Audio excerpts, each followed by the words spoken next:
Makoma Jordan.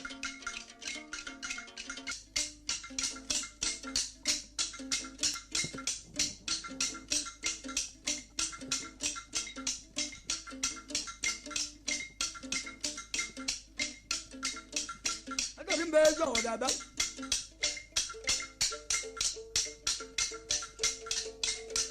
Ah, yeah, yeah. Do you want no man? Aya, ya como ya su abo, and then go.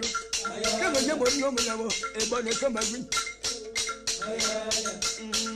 come and solve you.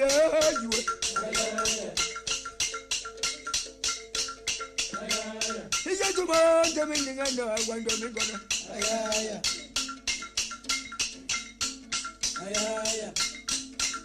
come on, you want no man. Don't you want no one? Just to obey you. I don't know, but no one ever.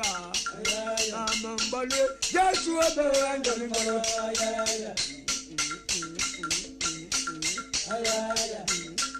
Yes, such a money gave me no one else. You are giving you a domain. One body by you. Giving you no man, no man, no man. Come on, Good amount of time, Mongolo, Lam, come and solve it.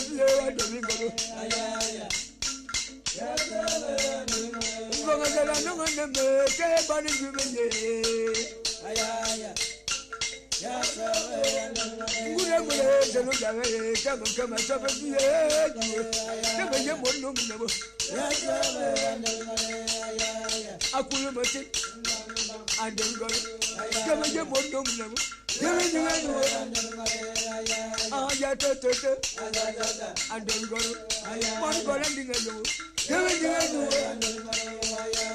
I sing about that. I couldn't beg you. I'm probably young. Come on, you're more than you.